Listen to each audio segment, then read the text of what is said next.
This podcast is sponsored by nobody. Hey dudes, this is Lydia Cornell. I played Sarah Rush on Too Close for Comfort. And you're listening to Tommy Throwback Kovac on Splat from the Past. Tell them some jokes, Tommy. Love you. Hey dudes, welcome to Splat from the Past, the only 80s themed horror and sci-fi show where things could get totally radical. Now, I cannot tell you how happy I am for today's interview. This is a very special one. I will be interviewing Bonnie Urseth. Those of you who grew up watching sitcoms and one-hour dramas back in the 80s and 90s, Bonnie was in everything. She was on WKRP in Cincinnati, Mama's Family, Give Me a Break, Punky Brewster, in which she did that poignant episode where she's the disabled janitor who has a gift for playing violin. She was on Webster, she was on Highway to Heaven, and of course she got to star on one sitcom regularly, on We Got It Made, a short-lived but very memorable show.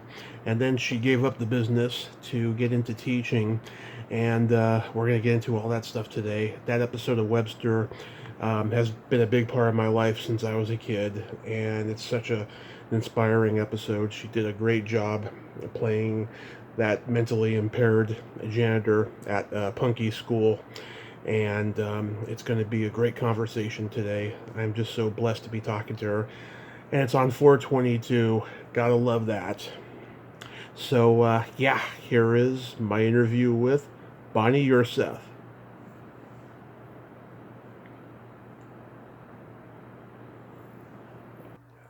Hello.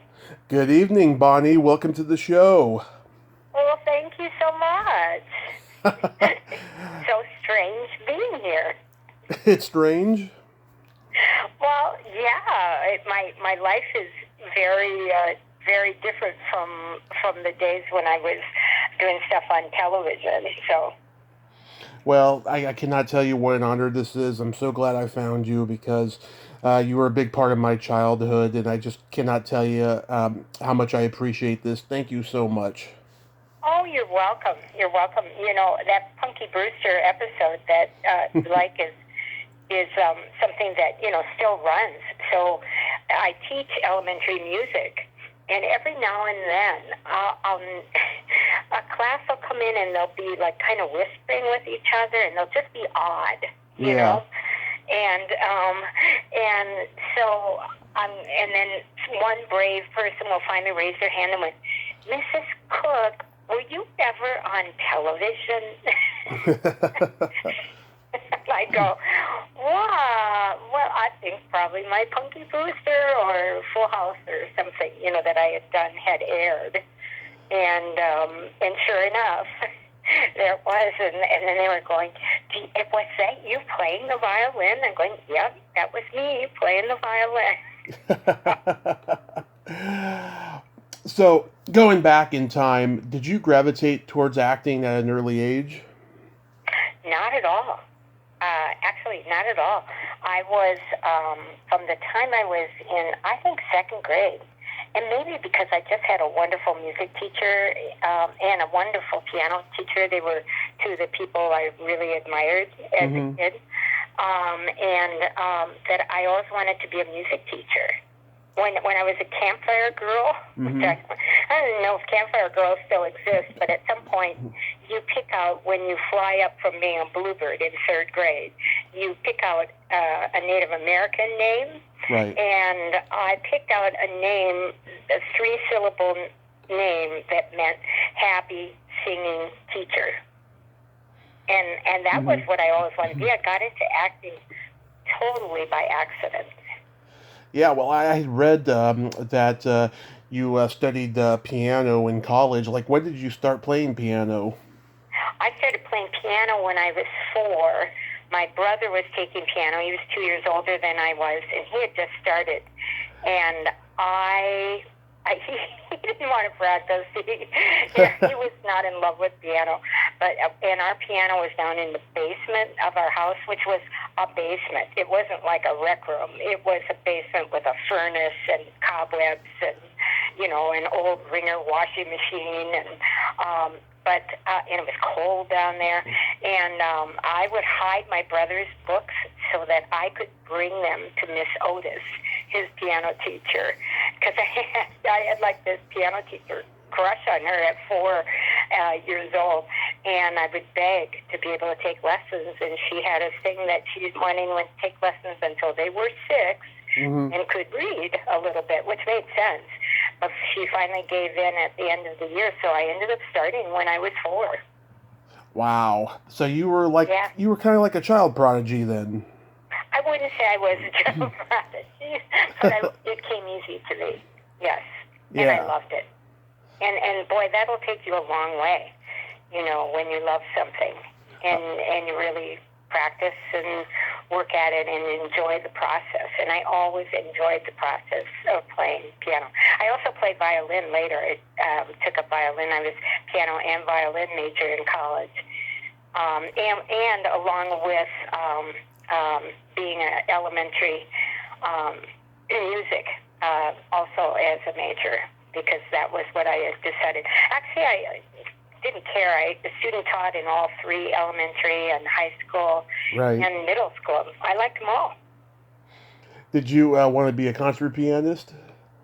At one point, I toyed with the idea. Actually, more than a concert pianist, I think I wanted to be, what I really wanted to be was an accompanist. I loved accompanying people. And so a professional accompanist. But I had a bone stir. When I was just between, I gave a private recital, just me and a friend that I talked into singing a couple songs in the middle when I was a senior in high school. And throughout that whole process, I was feeling this kind of weird thing in my thumb, and it would hit the keys, and it was hard. Anyway, right before I started college, my mom took me into the doctor to have it looked at, and he said, "Well, it feels like a cyst. We're just going to go in and get it out of there because it's causing her trouble." And when they got in, it was a bone spur, actually. So they had to really dig in there, and from that point, I never had the same stretch in that left hand that you would have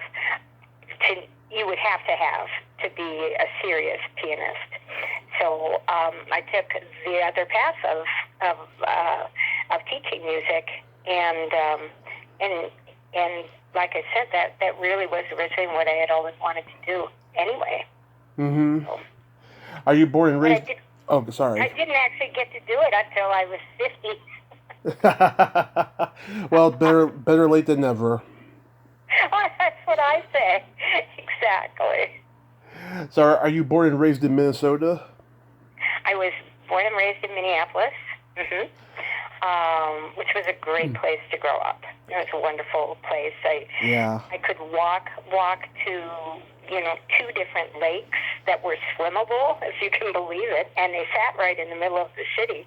And my friends and I, in those days, of course, you were much more free to do things on your own. My friends and I would go down and spend our summer days at the beach, and there was a falls that I could walk to, creek, an old creek, Minnehaha Creek that ran through that we would all skate on in the winter. It's a great place to grow up. Oh, I think it's pretty good that you fell into acting, because I've talked to a lot of actors from Minnesota, and they've told me in those days Minnesota didn't have a real big theater scene now like they do now. Yeah, it really was when when Tyrone Guthrie decided to make his repertory theater. And he made a search all over the country and picked Minneapolis as a city that he thought would really get in and support that repertory theater. And of course, it's just been, kind of one of the kings of repertory theaters around the country through the years. And that, because of that theater, it drew people into Minneapolis. And different theaters started, and it became a theater community, really. It's really progressed. Definitely. So, when I was in college, there was this theater called the Cricket Theater, which was later became an equity theater, actually, a union theater. And they were doing, when I was a senior in college, they were doing a production of Dames at Sea. And I had a friend who wanted to audition for Dames at Sea. And I had a lot of friends, actually, that went over and auditioned, but one really close friend. And and he couldn't sing. He didn't have a solo ready to sing for the audition, and we had sung a duet in something at the college. And he asked if I would come and sing the duet with him, and I said sure. Yeah. And plus, which I had somebody that was willing to bet me $20 I wouldn't have enough nerve to go audition. So between that, I went over and auditioned, and was shockingly enough cast as the lead. Which had originally been played by Bernadette Peters. Oh. Off Broadway. Right. Where this production of Davis at Sea started, and then from that point on, I had the director of the local dinner theater came to see it, and he had me come in and audition, and I just started. People even just started going, "Oh, we'd like to offer you this part." I was like, "Wow!" And I decided to work at a summer theater while I was waiting to interview for my teaching jobs when I graduated, and I never got around to interviewing because I just kept working in the theater. Huh. Isn't that weird? Yeah. It's backwards somehow. Doesn't it seem backwards to you? It does. I mean, it's supposed to be the other way around, right? You have a regular job that you're doing, and trying to get auditions in the theater, and mine was just backwards. I kept trying to get back to doing my music teaching, but I kept getting theater jobs. Yeah. So, were you taking acting classes during that time? Not at all. No. Actually, that's not true. I did take one class at the University of Minnesota. I had a friend that was going to. He's now quite a Broadway presence. I mean, he's worked in a lot of Broadway shows. His name was Lenny Wolpe, and he said and he was in a production of Brigadoon that I was doing at the Chanhassen Dinner Theater. And he said, "I'm taking a class at the University of Minnesota, musical theater class, that is so interesting." And it was being taught by the head of the Minnesota Opera Company, Wesley Bulk. And this teacher, and he said, "You should just audit the class." So I did, and I fell in love with it. I mean, this guy was just pulling stuff out of you that you didn't know you had. Right. But that is actually my one and only acting class I ever took. Huh. That is interesting. Isn't that weird? It is. Later, when I got married, I married a guy who was a director, but ended up actually being a really successful talent agent. But he always would say, when I'd say, maybe I should study, he said, "Don't do it. You're doing fine. Just leave it be." So what year did you move to Los Angeles? Oh, wow, Jerry, when did we move to Los Angeles? It was when did we move to New York? 1978? I think I moved out here in 1981. Wow. And we went to New York first because we had some friends, a lot of friends that had gone out to LA, and they really, it's a very hard city to get started in an acting career. It's just so spread out, and it's just hard. They were all having a tough time, and so my husband had lived in the Bronx for a little while, and he said, "I think New York, there's more you can do for yourself there."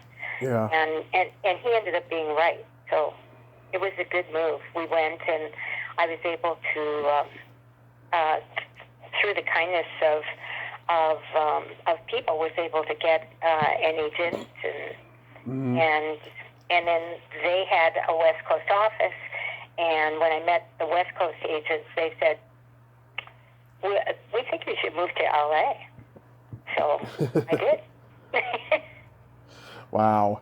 And so did you have any encounters with people there that went on to become successful? Yes. Yes.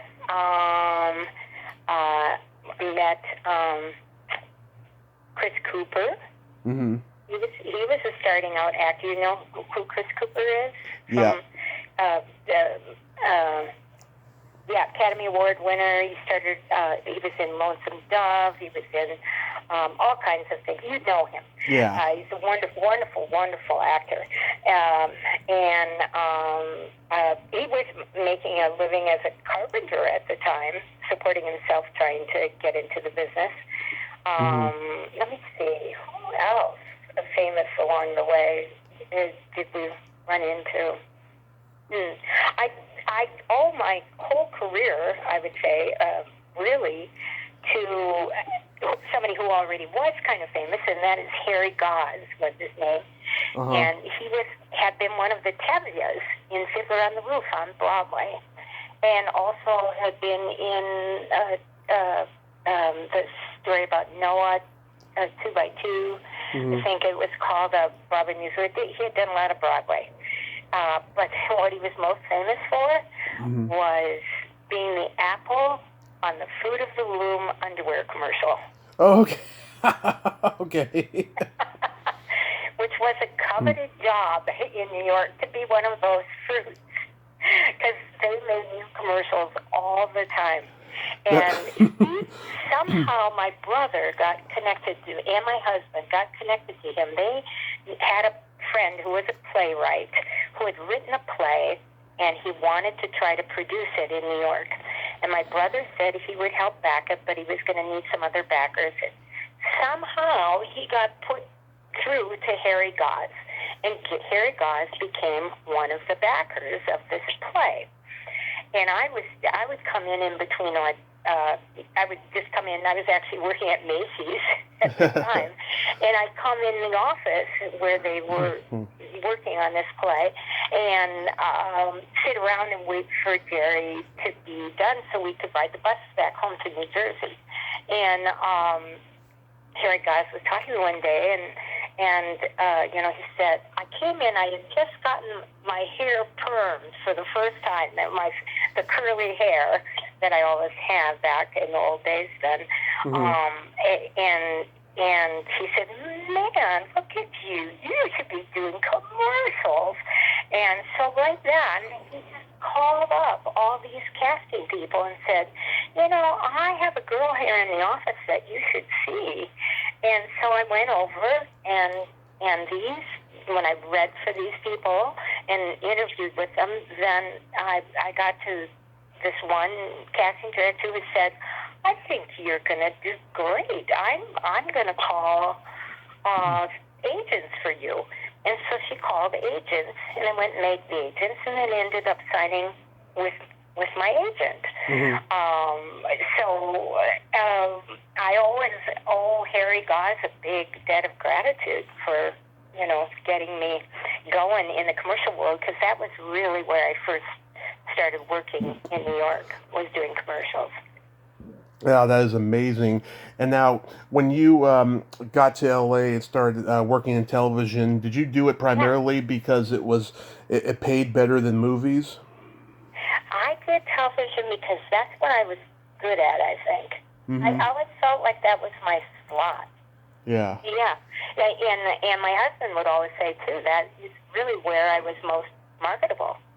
And right at that time, there were so many sitcoms, and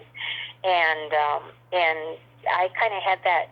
When I first came out of here, I said I had a career of playing just the ditziest people you would ever meet, or the most innocent, that you would ever meet, and I kind of made a career on that, kind of ditzy, innocent types. Right.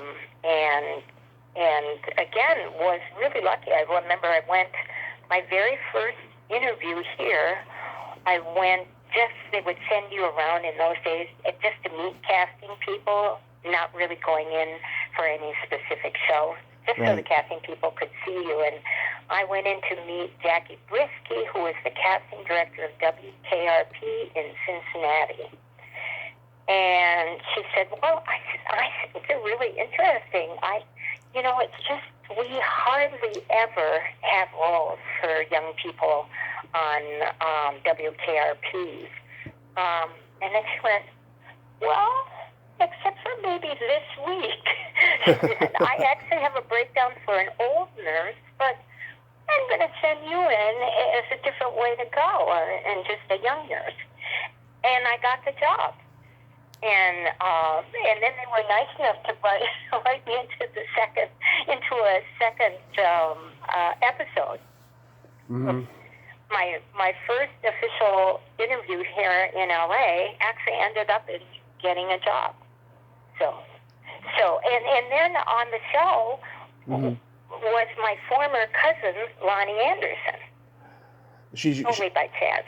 She didn't know I was auditioning. She didn't even know who I was. She was only married to my cousin for about 9 months. Wow. Small world.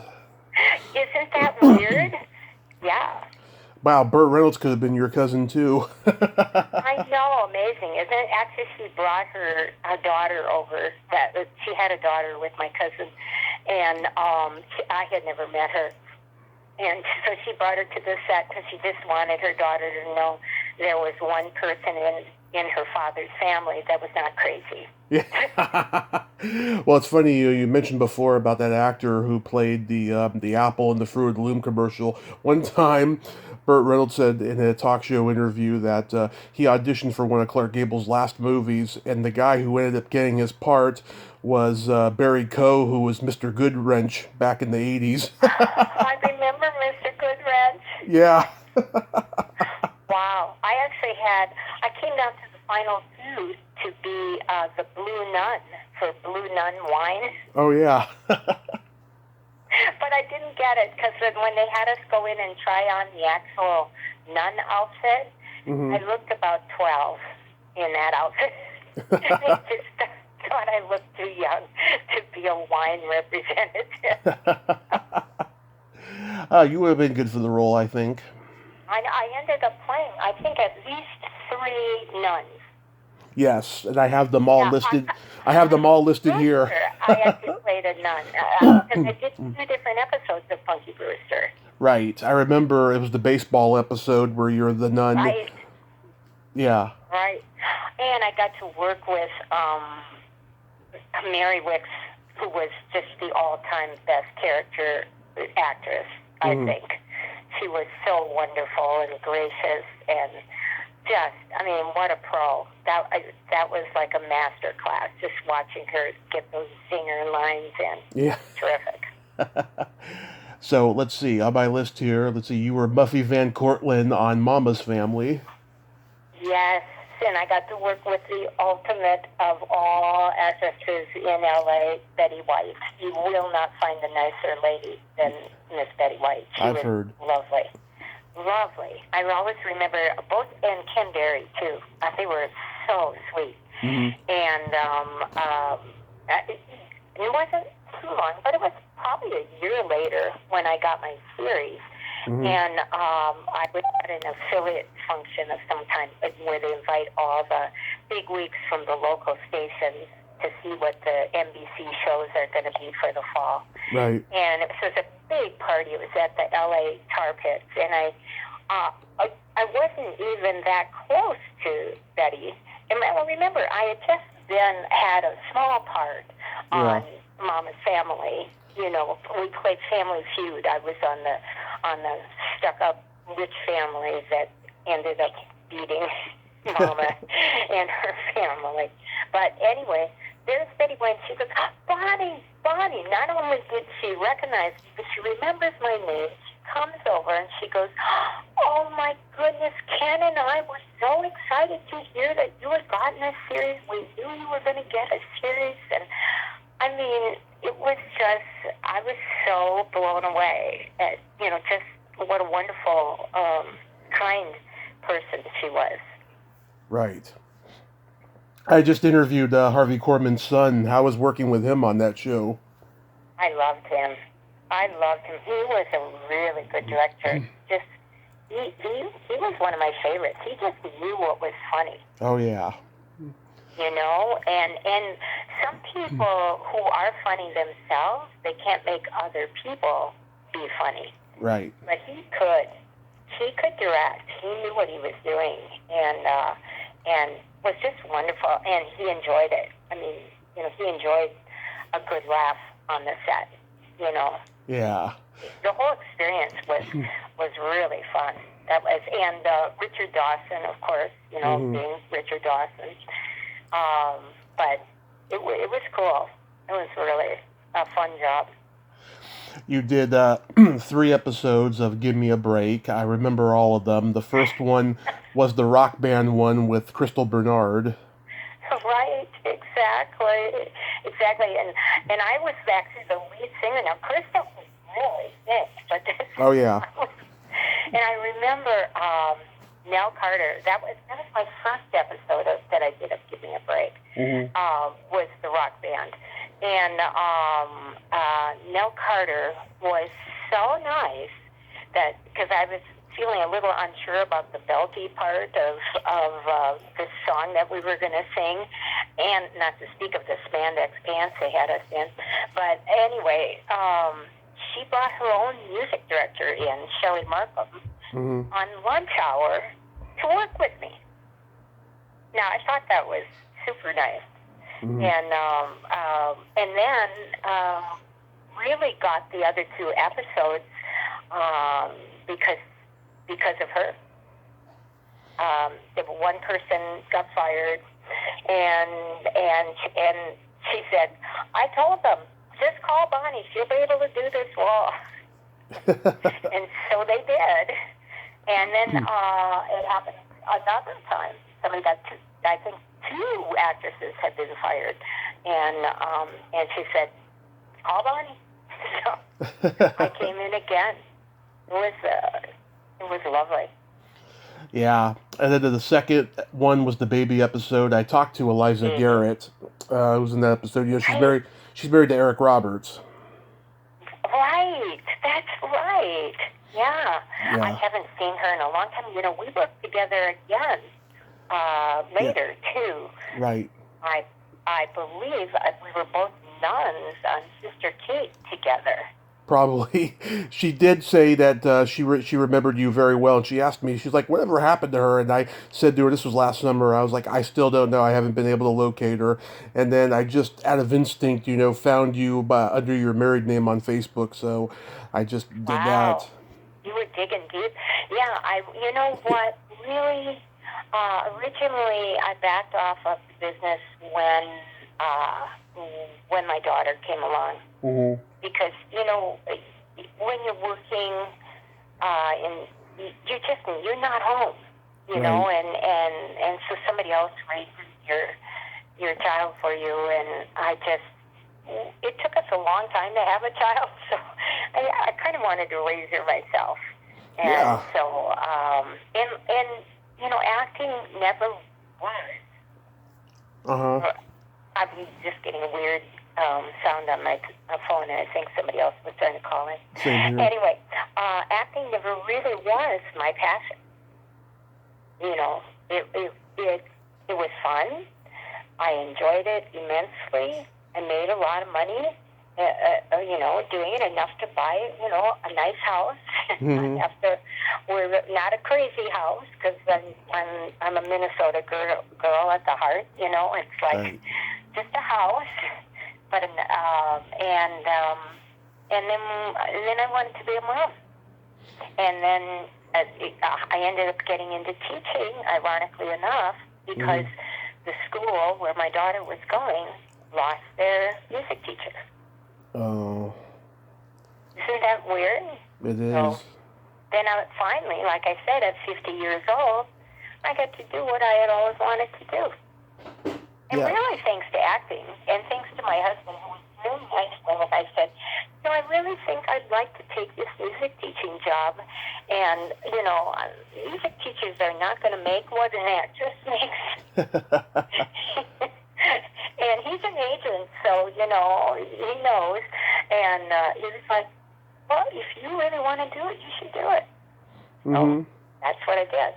But it wasn't a monetary decision, I'll tell you that. Yeah. And then our daughter has now grown up to be an actress herself, and for her, it really is her passion. That's beautiful. She loves it. That's beautiful. Yeah, and she is good. She was one of the Alphabas in Wicked, and she's good.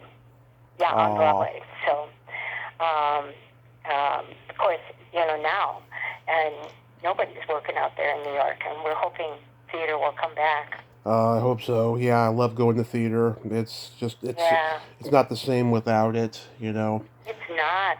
There's nothing like seeing a show live. There's nothing like that, Mm-hmm. in the world. And that's what hooked Emily. She grew up because her dad was a talent agent. Going to the theater. I think she saw Phantom of the Opera when she was 4 years old. Right. With Jerry's client playing the Phantom. And Sutton Foster was his client. So, she got to meet Sutton Foster when she was 10 years old.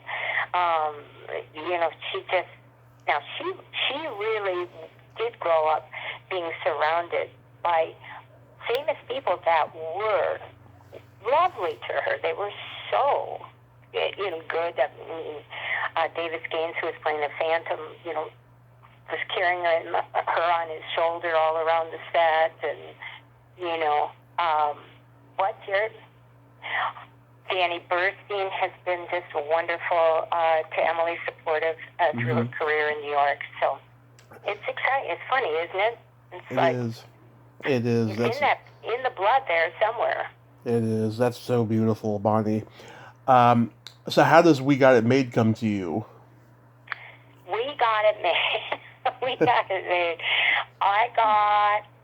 That was a pretty last-minute audition.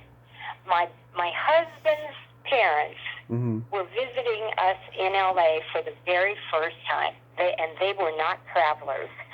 So this was a big deal. Now, the only thing they wanted to do on this trip, this will get back to We Got It Made, I promise you. Okay. But the only thing they wanted to do was they wanted to see a taping of The Price is Right. Okay. Now, in those days, those tickets where you could be in that audience were hard to come by. But Jerry somehow managed to get them so they could go to a taping of The Price is Right. Well, that morning, I get a call. No, the night before, I get a call. Right at the end of the day, can you be at MGM at 2 o'clock or something? Uh-huh. The taping went from 11 to 2. You could not leave. Once you were in, you had to stay. So I'm going, well, they're not going to miss this. And so we went over. As soon as the taping was over, we zipped in the car, ran over to MGM. I dropped them off at this awful Ship's coffee shop that was just a dive right by MGM. Mm-hmm. And said, I'll be back. And I ran over to MGM, and I went upstairs and got there just in time. They called me in. I slipped my jacket off when I got inside and said hi to everybody. Fred Silverman was there, all kinds of people from We Got It Made. And Fred Silverman goes, Bonnie, what is that on your chest there? Yeah. And I still had my Price is Right name tag, that looked like a price tag, sitting on my sweater. And so I started telling them this story of my in-laws being here. And then, so I got a call back, and then they wanted to know what I had done with the in-laws that day. And it became this running joke through the whole audition process. and and so anyway, I ended up going to the network. By the time they were still here, and I think they only stayed a week. Within a week, I had that series. It was amazing. Now, It had 22 episodes. It ran. Yeah. And helped pay for our house. So there you go. Yeah, I mean, a couple of observations on my part. I mean, it seems like the show was like, in a way, an early Friends, in a way. And A little bit, yeah. yeah, and it had some... Well, in those days, people would say Three's Company in reverse, Which, if you think about it, a little bit, yeah. Yeah. I like that early Friends thing. And that was the really nice thing, is that it was all of ours first series. Right. And we just had a blast together. We had so much fun. It wasn't brain surgery, this show, but it was fun. And it was fun to do. We had a really good time, for sure. Yeah, and it had this hip, young cast that was so talented, but yet it seems like that NBC didn't believe in the show, otherwise it wouldn't have gone to syndication later on and got revived. Right. I think NBC was doing it as a favor to Fred, really. Really? Because Brandon Tartikoff was head of NBC at that time, and Fred had been a real mentor for Brandon. And so I think it got on the season, but I think you're right. I don't think they were, behind it totally. Mm-hmm. We had a really wonderful director for the first half of it, Alan Rafkin. Yeah. He was so good. And then he left, and then we had I think Will McKenzie was, that's right, he directed Give Me a Break. That's right. But then we had other good directors, but Alan just had so much experience. I mean, he had directed Bonnie Franklin's show, and also I think he even directed some Andy Griffiths way back when. So, yeah. I think the show lost its oomph once he left. Yeah, I agree. Mm-hmm. Let's see. You play. Let me bring this up too. Of course, you had Terry Copley, Stephanie Kramer, who later did Hunter. Matt McCoy and Tom Villard, who we lost way too young. He was such a great actor. Oh, I love Tom. And we had so much fun together, the two of us, playing those two nuts, Yeah. But I always remember we had this kiss where we fell asleep kissing because we were trying to stay awake. Like Mickey was sleepwalking or something, and then that laugh that night just went on forever. It's one of those great things. And we were so scared we were going to start laughing because there we were lip locked together. But we didn't. We didn't break. So. But it was a really it was really good guy. Matt McCoy now, I see him in all those Hartford commercials. Oh, I haven't seen him in a long time. I was looking for him for a long time. Yeah, he does. He's the spokesperson for the Hartford. I don't watch much TV these days, so that's why. Oh, you don't? No. Oh, wow. Now, why have you decided not to watch TV now? I cannot enjoy TV anymore. It's not good in my opinion. Yeah, there aren't a lot of shows that I make it a point to watch anymore, I have to say. We used to love Modern Family. Oh yeah, that was a good one. We used to watch the reruns of that. But so much of them now, they have stories that go on and on and on. I'm too busy in my life to commit to watching a show every week that's going to, have a continuing story. Right. That's too hard for me because I teach music all day, and then I also, on the outside of my day, have when I come home, I have 22 piano students as well that I fit in a week. So. Yeah. It's just, yeah, that's just not worth it anymore. I feel like movies too, when they're being streamed, they're just like, it's like watching television. And I have nothing against it, against television and all that stuff, but I want a cinematic experience, you know? Yeah. It's just, I miss that too. yeah. And I warn you, Tommy, as you get older, there's less and less movies that are being made for you. Oh, My yeah. husband are like, well, we'll hold up for, I guess, November when they put all the Oscar-winning movies out all of a sudden. Oh, yeah. We are really not the target audience anymore. So. Mhm. Going back to playing a nun, you worked with another guest of mine, Susan Rutan, on Amanda's. Oh my gosh, yes. Oh, that's been a long time. I used to run into Susan quite a lot, actually. Yeah. At commercial things and stuff, too. She's a great lady. She was good. Yeah, Really she's good. very talented. Mm-hmm. You did an episode. I actually do not. It's so funny. I IMD'd myself last night because I was like, oh, he could ask me about things I don't even remember anymore. Well, don't worry, I'll refresh your memory. Good thing you do remember. But I looked at some of these and I went, I do not even remember what I did on that show. Yeah. So it's like, wow. Well, I didn't see the new Leave It to Beaver episode you did, but that must have been amazing just to be on the set with that cast, you know, the original cast of Leave It to Beaver. It was a hoot because I had been a real Leave It to Beaver fan, and I had especially kind of a crush on Tony Dow, who was a great guy. Yeah. He was a really, really nice guy. And who I ended up hanging out with a lot was the actor who played Eddie Haskell. Oh, yeah, Ken Osmond, yeah. Ken Osmond, funny. He's funny. And, he had been a policeman for a while. Yeah. And then I think got injured, got shot or injured or something. And anyway, he couldn't police anymore. But then he was able to come on the show. So, yeah. But yeah, it was fun. And Jerry Mathers, and I mean, it was fun to do.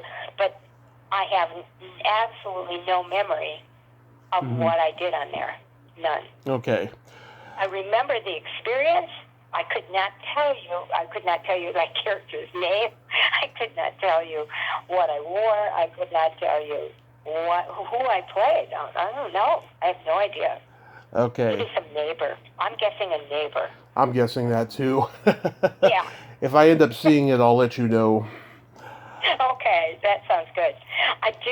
One thing I was noticing last night is that my very first job in the business out here was WKRP in Cincinnati. Right. And I played a nurse, okay? My very last job was medium.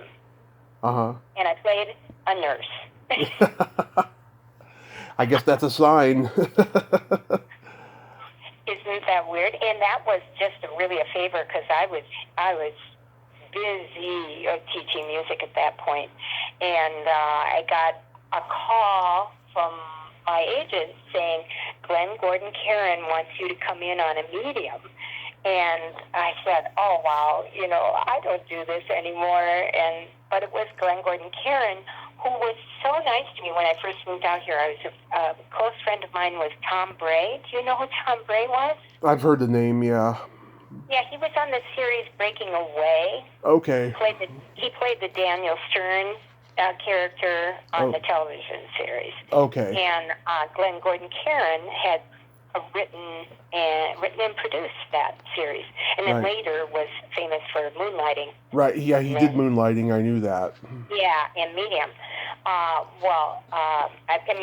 watched my very first episode of WKRP, my first time being on television other than in a commercial, at Glenn Gordon Karen's house. And he taped it for me, and because I didn't have a tape player or anything in those days. And he just a super nice guy. Anyway, and so he had called me in for this part of the nurse and wanted to know if I would do it, but I had to come down and read, and it was way down by Marina Del Rey on 5 o'clock in the afternoon, so you knew the traffic was going to be horrible. Mm-hmm. And I still remember coming in the room and just going, "Only for you, Glenn, would I drive down here." Anyway, and then that ended up actually being my very last time I appeared on television. So far, my husband says so far. That is. I'm retiring from teaching this year. So. No, we got to get you into streaming next. We'll see. He says, time to go back on the boards. I'm like, I don't know. I think I'll see, but maybe. So let's talk about Linda on Punky Brewster, because I think you should have won an Emmy for this performance. I love it so much. I know they were lovely there, and I think they did everything possible to try to make that happen. I don't know if in those days they had guest star Emmys. I can't remember, but I think it just started. Yeah. I remember getting the audition and them saying they want you to play an instrument, and do you still play? But not piano. It couldn't be piano. Huh. And they knew I played piano, but I said, well, I play violin too. So packed up my violin and went over there and played it, and then read for the role, and I was so excited to get it. I don't think I'd been as excited to get a part as I was that one, because she just spoke to me too, Tommy. I'm telling you. Yeah. She touched my heart, Oh, so did mine. Go ahead. Yeah, my heart was touched as well. I was in special ed in school, and I thought that you embodied all the mannerisms of someone with a disability. That it was so real. It wasn't like you were acting. It was like you were almost this person. But I didn't really think she was that, as they called mentally retarded back then. Right. Yeah. I think she certainly was very functional, Mm-hmm. but she was different, and kids react to people who are different. That little Soule was so terrific in that too. Gosh, she was a good little actress, wasn't she? Yes, she was so good, and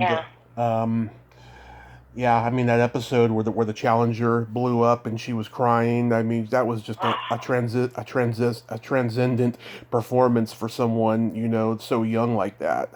Right. Now, she's somebody who I thought should have been nominated through the years too. She was so good on that show. But so I think it's just one of those shows that people thought of as a kid's show. But Mm-hmm.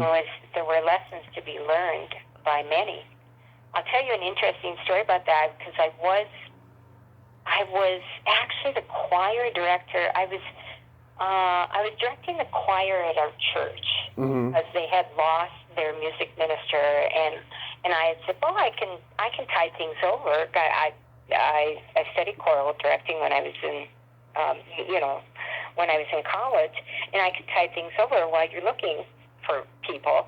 And they had some big festival. People were invited from, it was a big Thanksgiving service, and it was interfaith service. And all these kids' choirs came, and we were going to sing in a big mass kids' choir. And I got up to direct them at the rehearsal, and there was all this murmuring going on, and it was so loud. And I said, guys, we'd only have a short time to get this rehearsed. And finally, one of the moms went and was trying to settle them down, and then she came down to me and she explained that they were all wondering how I could direct a choir. And I said, well, what do you mean? And she said, they saw you on a television show and they think that you're like mentally retarded. Isn't this? And I'm like, That's very charming. I'm an actress. somebody on, and then so then I had to explain to the kids, I'm just the actress that played Linda. I'm not Linda. Yeah. A lot of people, they don't distinguish between fact and fantasy, so yeah, I wouldn't take it personal. They settle down. That used to happen with my daughter sometimes. One morning, I had her sitting on the bed. She was little, and she was just playing. I was folding laundry, and the television was on in the room, and she was just going, "Mommy, Mommy," and she'd look at me, and I go, "Hi, Emily, and then she'd go, "Mommy," and then she looked at the television, she went, "Mommy," and there I was doing a Folgers coffee commercial or something, and she's like, "Mommy, Mommy," and she's looking back and forth between us, and it was like she just could not figure out how I had managed to put myself up in the television as well. And then one time I did an episode of what was Dick Van Dyke's show, Diagnosis Murder. Right. And we didn't actually let her watch the whole episode because there's an episode where I get kidnapped and dragged down in the basement and I'm tied up and stuff. But I did have I did let her watch the first part, and I had a little son in the show. And when she finished watching it, and she looked at me and she went, I don't know, she was probably 5 or 6. She looked at me, she said, "Well, is your son going to live with us now, Mom?"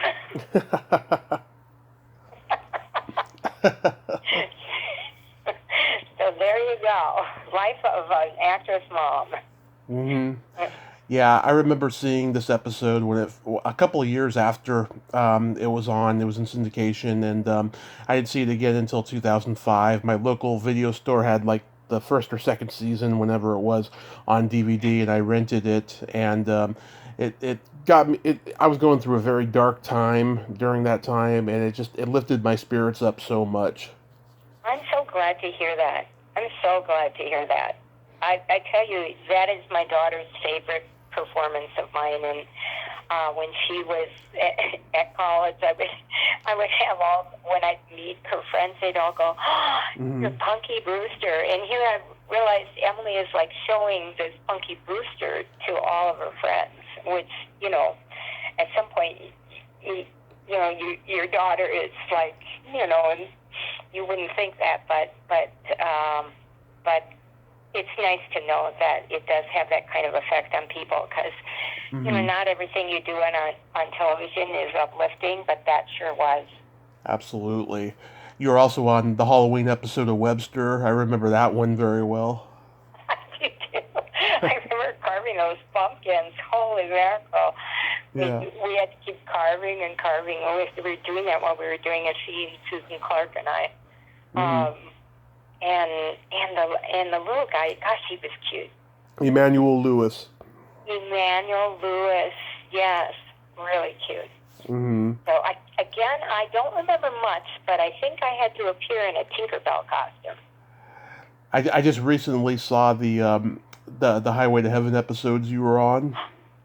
Oh, really? I haven't seen those in years. Every episode is on YouTube. You can just go on and see them. My friend was in the first one, the Heaven on Earth episode. My friend Allison Croft, she was the little girl in that episode. She, just like Soleil... My daughter that got killed? Yes. Oh, you're kidding me. No, I've been... Oh, my... Yeah, she's been on the show a couple times, and we're great friends. And I actually tagged her in that episode. I was like, I'm doing, research, and, here's young, precocious Allison Croft doing some great acting work with Victor French. She didn't respond because she was probably embarrassed, but... Well, she was terrific. She was really good. She's always been very talented and well beyond her years too.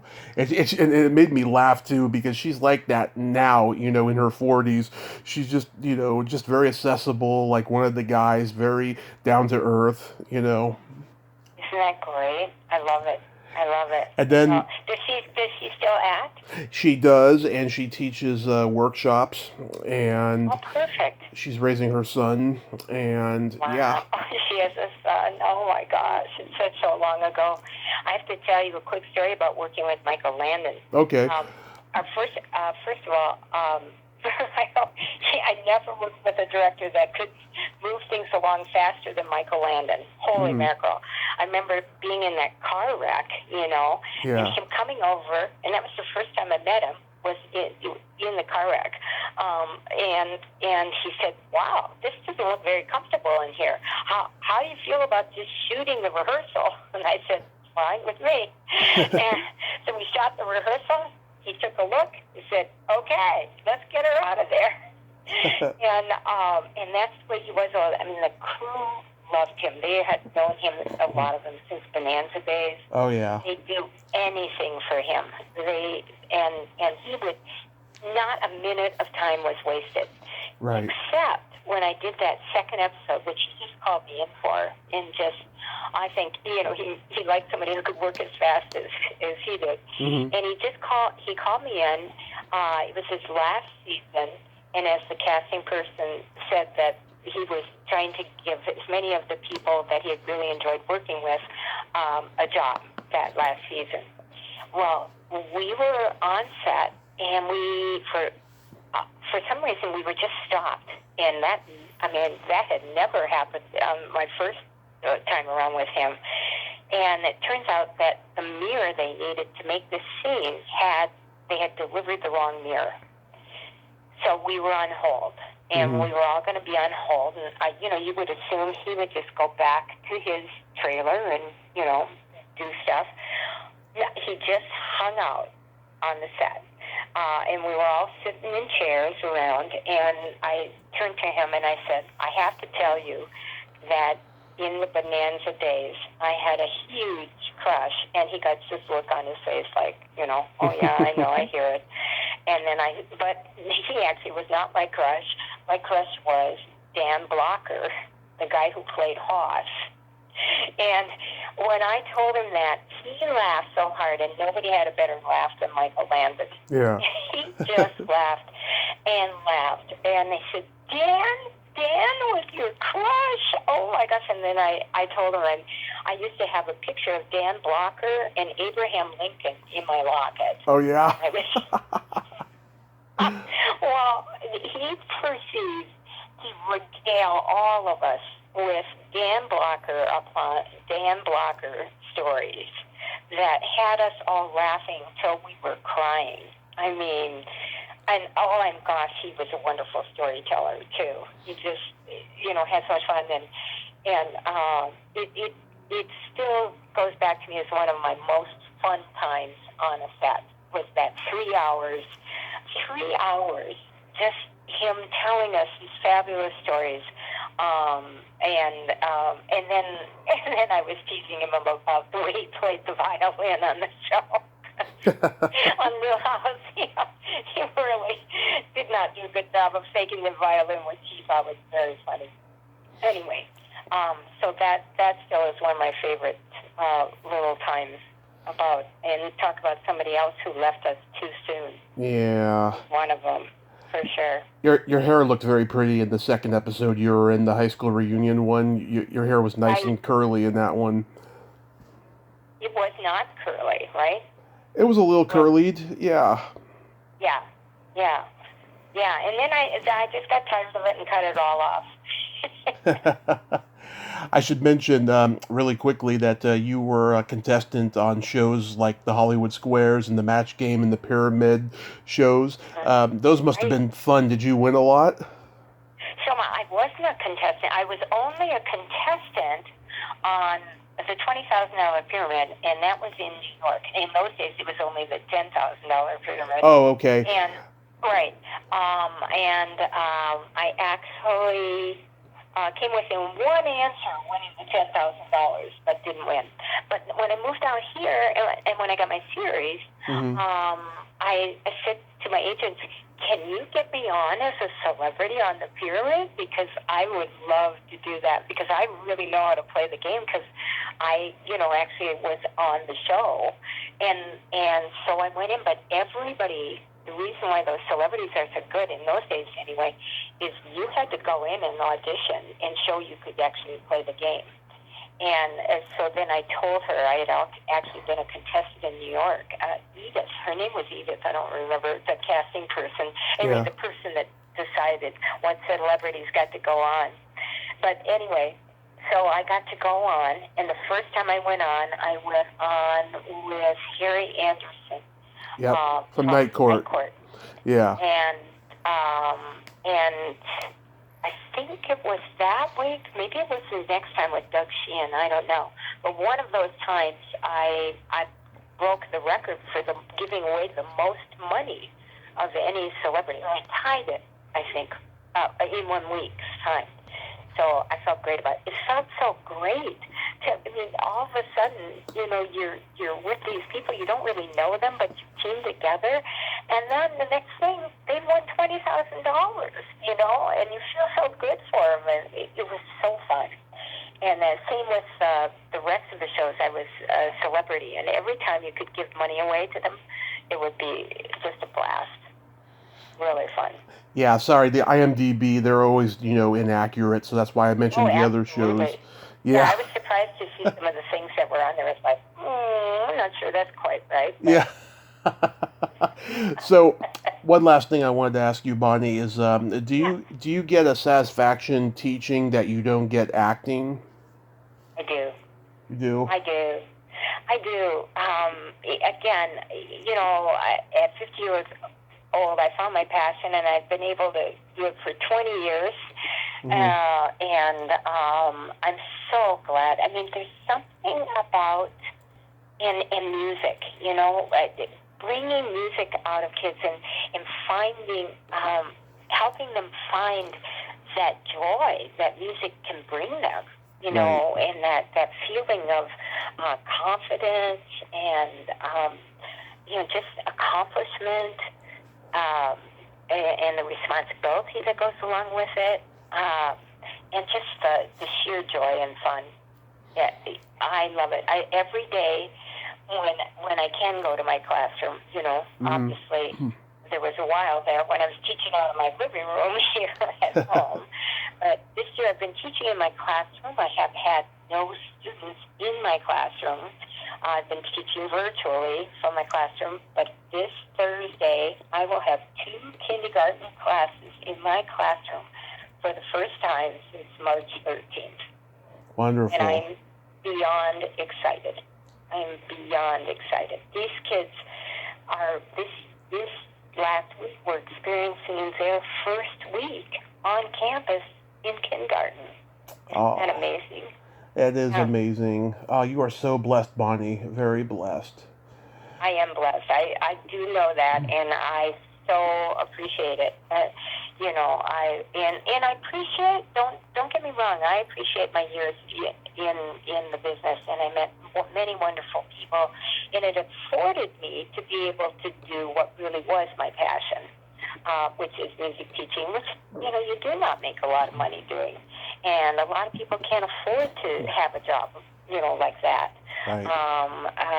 But I could because of acting. Well, you have gotten everything you've ever wanted, and you will continue to do so. I hope you eventually write a memoir, because you got great stories.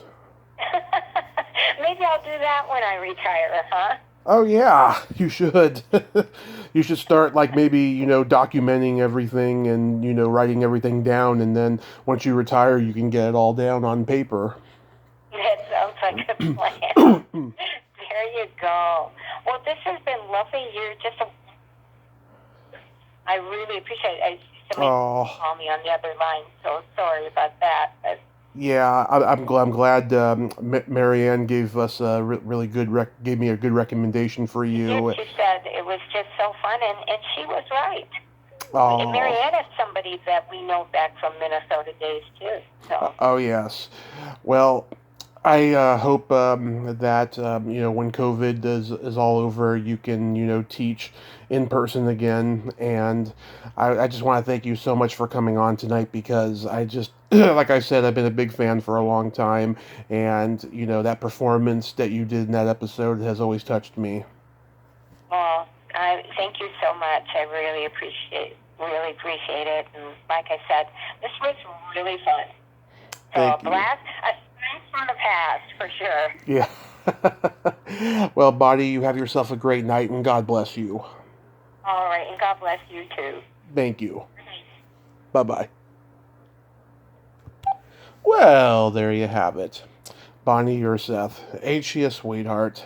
Oh, what a great lady, and so humble, and she's bringing all these ideas to all these young minds. God bless her. You gotta love that. Well, until next time, this is Tommy Throwback Kovac saying there's no shame in living in the past because the present sucks. Later, dudes.